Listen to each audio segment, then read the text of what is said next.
And who's also no stranger to the Observer. Let me say a pleasant good evening and Eid Mubarak to UNC Senator David Nakhid. Pleasant good evening, sir.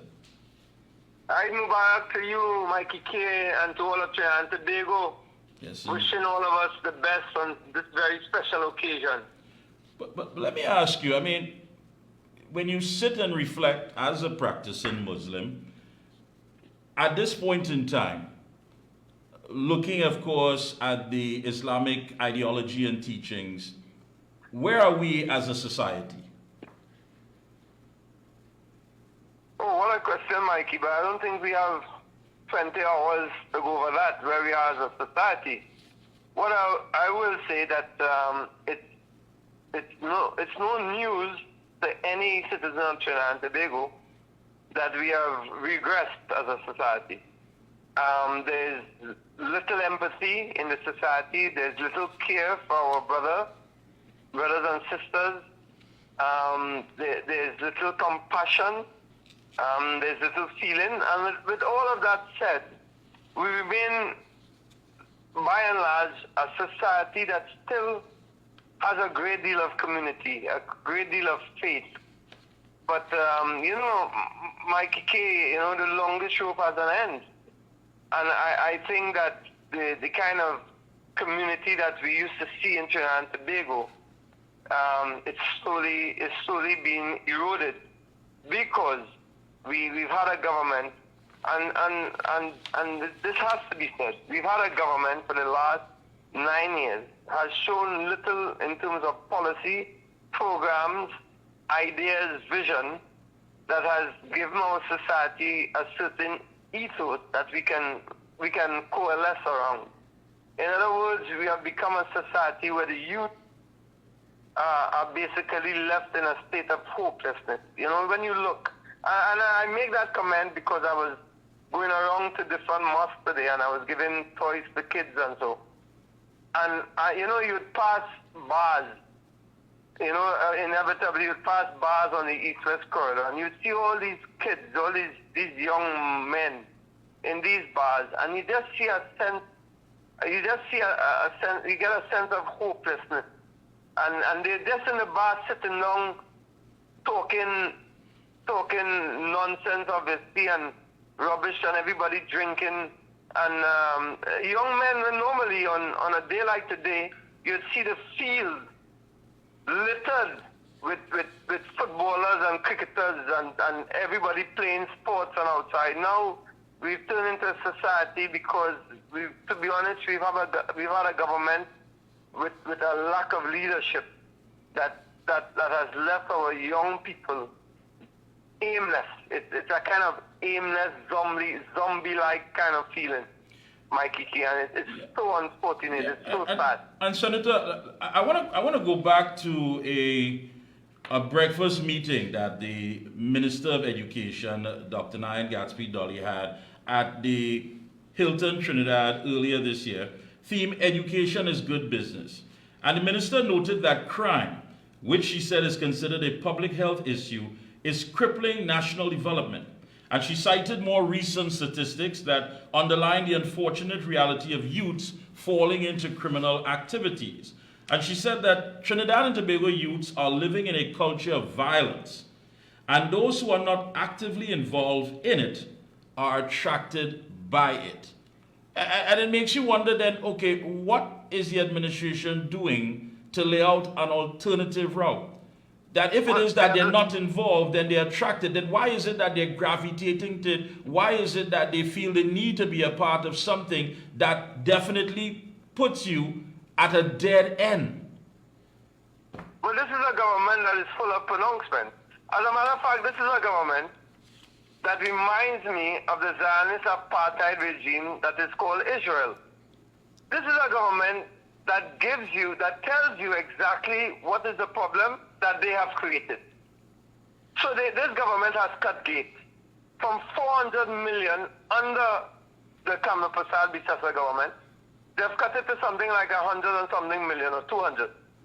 When you do that, when you cut the access to education, you put the young people in a cycle, as I said before, where they feel that there is no hope going forward, to get out of the cycle of poverty. Remember, education is a great equalizer.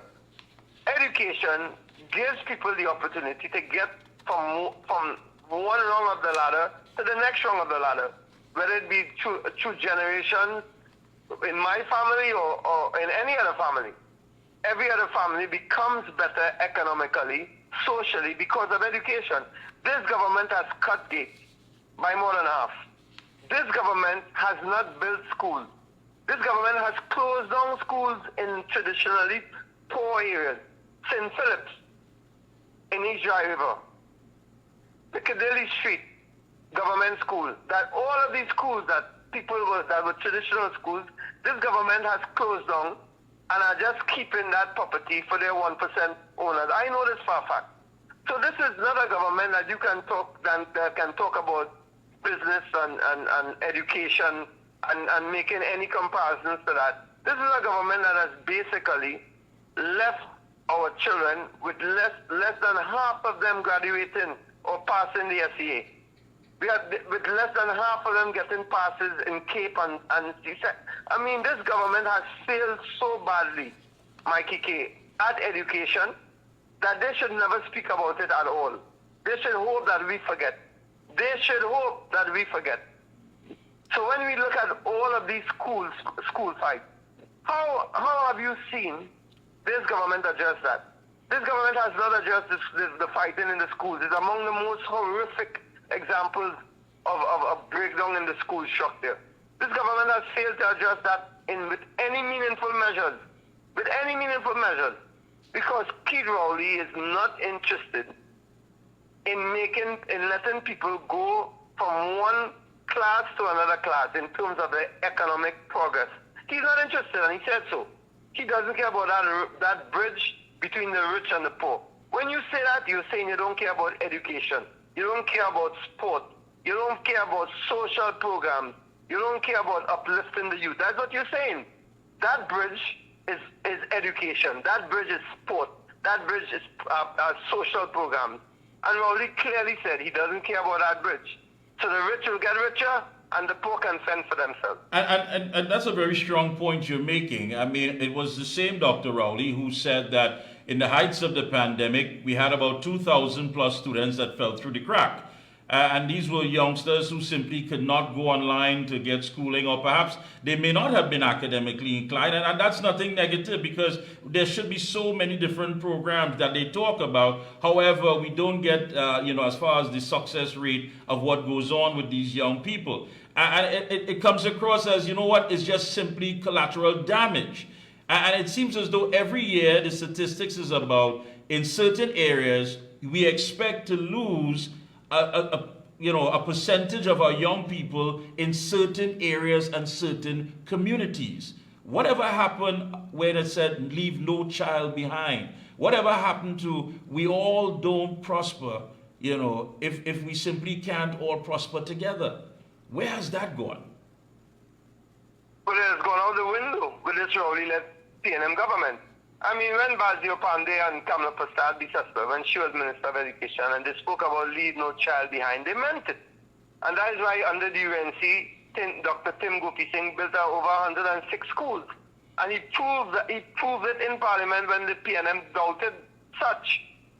Now this PNM government, they will fix or finish a school as we started, and they have actually closed down schools because the UNC began building those schools. So such a vindictive, retrograde government that we have now, that they actually close down schools or refuse to open schools that the UNC started. So this government has placed no emphasis on education. And if I were to say that in a first world country, then you would see the reaction of people in that country, because they recognize the importance of education. But Rowley can get away with those kind of things. And to your point, even though he has closed down his schools and has not paid attention to education, primarily in the areas that fall under the constituencies of the PNM. So he has impoverished educationally his own people. His own people. And if that is not a red flag, a signal for people in those constituencies that we call PNM constituencies to wake up, Mikee K, and vote out this government of Keith Christopher Rowley, who has shown no care, no empathy for the people within his own PNM constituencies. Then I don't know what it is, Mikee K. I really don't know what it is. And let me ask you, Senator, what do you say to those folks who would weigh in and say, listen, Nakhid comes across too strong, he comes across too aggressive, perhaps he needs to tone it down, that will make the narrative a lot more attractive. What do you say to people like that? I say to them, you know what? Those kind of optics and semantics have no concern to me. I come across as aggressive and strong because I am aggressive and strong. And that's how you get results. And I'm aggressive and strong because I see my people on the East-West corridor suffering. When I see my people dying daily, 1 and 2, every day, Mikee K, getting shut down in Tinapuna, St. Joseph's, Lavantil. Every day, Mikee K, we have 161 murders as of today, or as of yesterday. I don't know. As we speak, maybe 1 or 2 getting killed. 161, Mikee K. So when I see that, if I come across as belligerent, angry, yes, I am. My only question to you is, Mikee K, why aren't they angry? Why aren't they angry? This is not the time to sugarcoat solutions. This is the time for people to become angry because people are dying. Our country has gone down a rabbit hole under Keith Christopher Rowley. In every industry we have gone down. In energy production, oil and gas sector, sport, education, healthcare. I mean, Mikee K, if now is not the time for people to become angry and have to have a call for action, then Mikee K, then we are fooling ourselves. Then we are fooling ourselves and doing a disservice to the young people of this nation.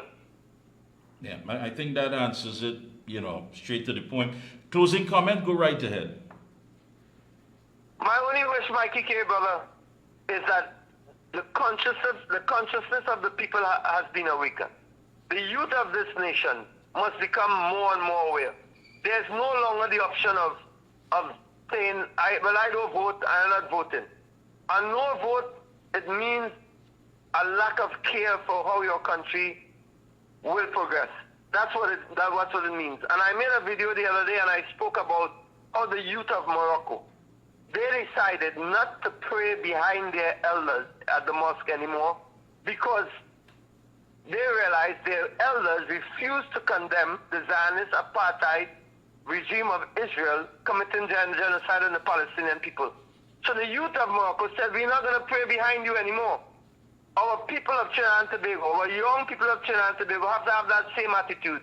We're going to say to the elders who have allowed this PNM government to ride roughshod over our constitution, to ride roughshod over our population, we are not going to stand behind you with this PNM till I dead stupidness.